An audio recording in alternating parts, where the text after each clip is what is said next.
সকলে জান্নাতে যেতে চাই। এজন্য আমাদের সকলের কাজগুলো অবসর রেখে যেই কাজ করলে জান্নাতে যেতে পারবো, আল্লাহর সন্তুষ্টি অর্জন করতে পারবো, এই খুঁজে আমরা বের হয়েছি। কথা বলেন ঠিক কিনা? ঠিক। যে মানুষ নামাজ পড়ে না সেও আল্লাহর জান্নাতে যেতে চায়, যে মানুষ নামাজ পড়ে সেও আল্লাহর জান্নাতে যেতে চায়, যে নামাজ পড়ে না সেও আল্লাহর জান্নাতে যেতে চায়। যে বেনামাজি তারা যদি জিজ্ঞাসা করেন ভাই তুমি কি আল্লাহর জান্নাতে যেতে চাও, সে বলবে নাম হ্যাঁ আমি আল্লাহর জান্নাতে যেতে চাই। যে ব্যক্তি রোজা করে না, রোজার মাস আসলে ভয় হায় হায় 30 দিন পলায় পলায় খাওয়া লাগে, ওই মানুষের যদি জিজ্ঞাসা করেন ভাই আপনি কি আল্লাহর জান্নাতে যেতে চান, সে বলবে হ্যাঁ আমিও আল্লাহর জান্নাতে যেতে চাই। আর আমরা যারা কষ্ট করে আল্লাহর সন্তুষ্টির জন্য ইবাদত করি, রোজা রাখি, তাদেরকে যদি জিজ্ঞাসা করি আমরাও বলবো হ্যাঁ আমরাও আল্লাহর জান্নাতে যেতে চাই।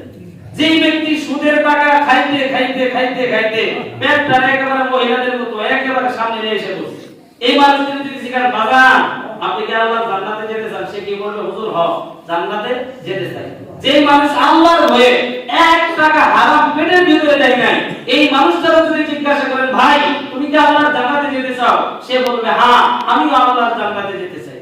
যে নারী পর্দা করে না, নিজের রূপটাকে মানুষের মুখে প্রকাশ করার জন্য নিজের জন্য একেবারে কল্যাণকর মনে করে যে আমি রূপসী আমি সুন্দরী আমাকে দেখলে মানুষ আকৃষ্ট হবে, এরকম একটা দায়ুস মহিলাকে যদি আমি জিজ্ঞাসা করি বোন তুমি কি আল্লাহর জান্নাতে যেতে চাও, তাহলে সে একেবারে বলবে হ্যাঁ আমিও আল্লাহর জান্নাতে যেতে চাই। আর যে নারী আল্লাহরে ভয় করে নিজের চেহারাটাকে ঢেকে রাখে, আল্লাহরে ভয় করে মাথার চুল মানুষের সম্মুখে প্রদর্শন করে না, আল্লাহরে ভয় করে তার ঠোঁটের ভিতরে লিপস্টিক দেয় না, কপালের ভিতরে টিপ পরে না, ওর পুরুষের সাথে কথা বলে না, এরকম একটা দিনদার মা এমন একটা দিনদার বোনকে যদি আমি জিজ্ঞাসা করি বোন মা তুমি কি আল্লাহর জান্নাতে যেতে চাও, তাহলে সে বলবে হ্যাঁ আমি আল্লাহর জান্নাতে যেতে চাই জন্যই আমার মুখ মানুষকে দেখাই না, আমি আল্লাহর জান্নাতে যেতে চাই বলে আমার চুলকে মানুষের সম্মুখে প্রদর্শন করি না।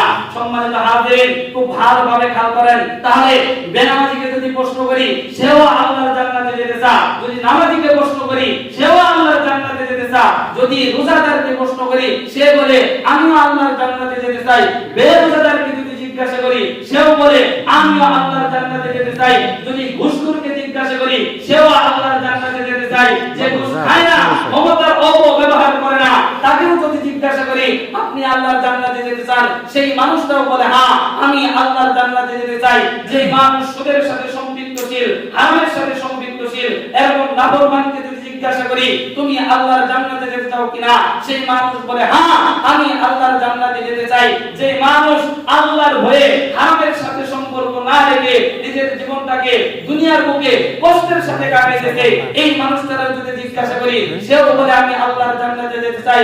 যে নারী অন্যের সম্মুখে নিজের মুখটাকে খুলে যাওয়াকে গজবের কারণ হিসেবে মনে করে, যে নারী অন্যের সম্মুখে নিজের রূপ প্রদর্শন করার জন্য আনন্দ প্রকাশ করে সবাইকে জিজ্ঞাসা করি সবাই আল্লাহর জান্নাতে যেতে চায়। এখন প্রশ্ন হলো কোন কাজের মাধ্যমে আল্লাহ তাআলা আমাদেরকে জান্নাতে দিবে, এই জিনিসটা জানার দরকার আছে না?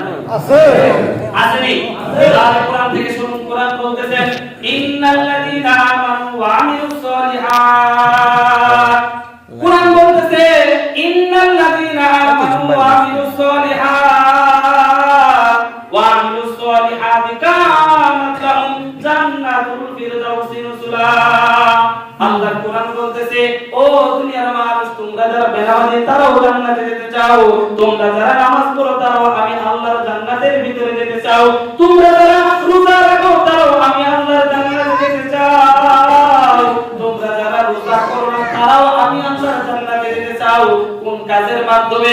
আমি আল্লাহর বানানো চির শান্তির ঠিকানা জান্নাতের ভিতরে যাবা।